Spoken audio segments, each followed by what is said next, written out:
Well, my grandfather was Philip Hancock. No. Yes, and he was in Egypt during the First World War. Are you serious? But I still couldn't be 100% sure it was him, and at that time my dad was still alive, and he had my grandfather's diaries. And I went through to the date given, and I opened that page, and I saw just one line, and it said, "Climbed Great Pyramid today." No way! Graham Hancock has just made a shocking new discovery on the top of the pyramids, and it's about to transform the entirety of history and archaeology. This shocking new discovery is one that was totally unexpected, and even Hancock himself was surprised. What did Graham Hancock discover on top of the pyramids, and what change would it cause to ancient Egypt's historical record? Join us as we explore Graham Hancock's shocking new discovery on top of the pyramids. As one who loves to promote pseudo-scientific theories involving many ancient civilizations and lost lands, Graham Bruce Hancock has also gone on adventures to explore these ancient civilizations he often writes about. One of them is ancient Egypt, and Hancock loves to explore this ancient civilization, and he loves to write and talk about it. And that led to him climbing all the way to the top of the Great Pyramid summit. Although climbing the pyramids is now an illegal thing to do, Graham was able to climb it 2 times legally. However, a particular experience lingers in his mind today from one of the climbing missions he went on. When he got to the top of the pyramid, Graham noticed a strange but fascinating graffiti that dates way back to 1916. Also, the phrases on this old graffiti were bearing a special name as well: P. Hancock. I've climbed the Great Pyramid 5 times. What? And 2 of those climbs were legal. Of course, there was a time when anybody could climb the Great Pyramid, but here's my little anecdote. I found that the top of the Great Pyramid on the south side, 1 step down from the top, we found the name P, initial P, Hancock, 5th of April, 1916. This initial stood for Philip Hancock, who was Graham Hancock's grandfather and also an adventurer like his grandson. According to Graham, the graffiti found on the south side, 1 step down from the top of the pyramid, was dated the 5th of April 1916. When Graham Hancock found this out, he went home to research about this new discovery and if there was some sort of connection between him and Philip Hancock. Graham found out that as of the time the inscription was made, his grandfather Philip Hancock was in Egypt. This was also during the First World War. Immediately, Graham confirmed the location his grandfather was at the pyramids at the period this inscription was made on the pyramid. Hancock went on to get more details about the possibility of this historic inscription. He asked his father more questions, who at the time still had his grandfather's journal. So Graham's father presented his dad's diary to him, and without hesitation, Graham Hancock went to the date stuck in his head, the 5th of April, 1916. And right there he got the shock of his life. When Graham Hancock got to the given page in his grandfather's diary, he saw just 1 line, and that line read, "Climbed Great Pyramid today." That must have been one of the most wholesome moments established between Graham Hancock and his late grandfather. However, when it comes to exploits, Graham Hancock and his grandfather are not on the same level. As a daring self-taught scholar, Graham Hancock has unearthed several groundbreaking revelations that challenge the conventional understanding of ancient civilizations. His quest takes us back in time, long before the rise of Mesopotamia, Babylonia, and Egypt, to a lost civilization of unparalleled grandeur. This advanced society was abruptly eradicated approximately 12,000 years ago by the devastating impact of a comet, obliterating nearly all traces of its existence. Yet Hancock believes he has discovered cryptic remnants, including a foreboding message warning of a similar cosmic catastrophe looming over our own world. These captivating theories are interwoven into his captivating book, but are there any truths to Hancock's audacious claims? In his enthralling audio edition narrated by the author himself with his distinct British accent and a breathless, revelatory storytelling style, Hancock presents his case with undeniable charisma. However, we must critically examine the evidence and assess its validity. Can we trust this extraordinary tale, or is it merely an enticing fabrication? Today we embark on a journey to unravel the enigma surrounding Graham Hancock's shocking new discovery on top of the pyramids. Welcome to our exploration of Graham Hancock's provocative findings. Brace yourself for a captivating investigation that will challenge the conventional narratives of ancient civilizations. Together, let's unravel the secrets hidden atop the pyramids and discern the truth behind Hancock's audacious claims. Stay tuned as we embark on an intellectual adventure like no other. Now let's address some critical questions raised by skeptics. First and foremost, can we truly believe that an advanced civilization flourishing for centuries would leave no trace behind after a catastrophic extraterrestrial impact?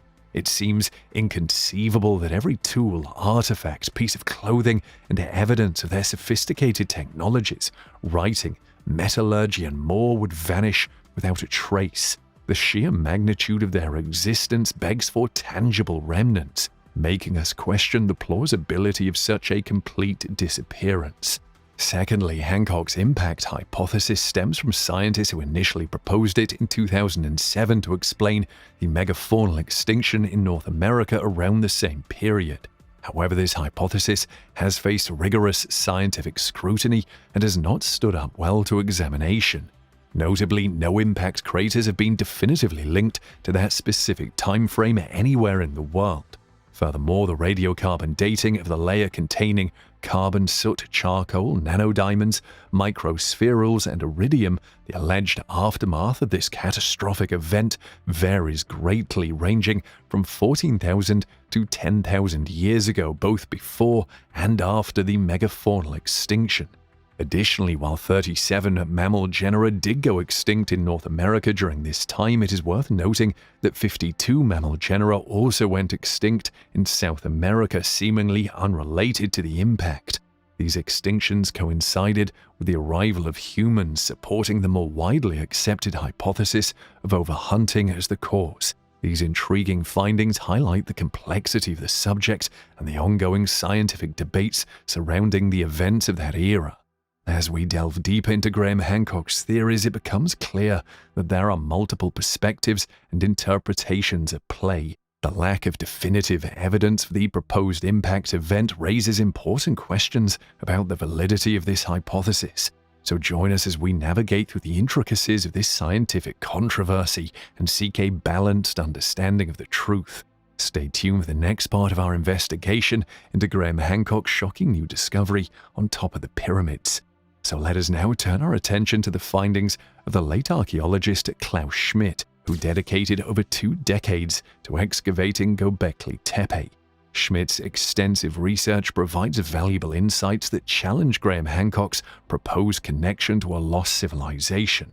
According to Schmidt, the site was actively used from 11,600 to about 10,000 years ago. The lower sections of the site were intentionally filled with refuse, giving rise to new structures built on top. This fill contained sediment, hundreds of thousands of fragmented animal bones, flint tools used for carving the structures and hunting, remnants of cereals and other plant materials, and even a few human bones. However, there is no evidence to suggest the site served as a residential area. Instead, the presence of megaliths referred to by Schmidt as monumental religious architecture, carvings, and totems suggest rituals and feasting. Contrary to Hancock's assertions, archaeologists classify Göbekli Tepe as a pre-pottery Neolithic site.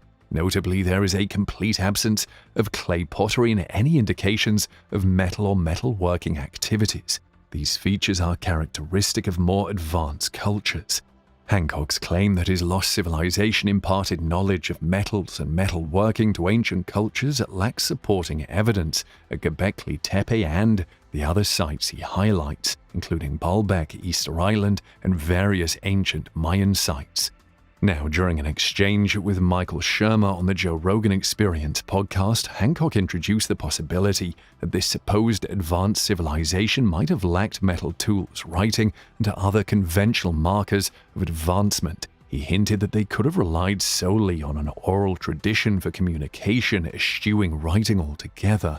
However, when pressed by Shermer to clarify what he meant by advanced, Hancock replied that a group of people settled among the hunter-gatherers and shared certain skills with them. Yet when challenged further on the absence of metallurgy and other characteristic features of advanced societies, Hancock evaded direct answers, referring to the Book of Enoch and claiming to report the claims made therein.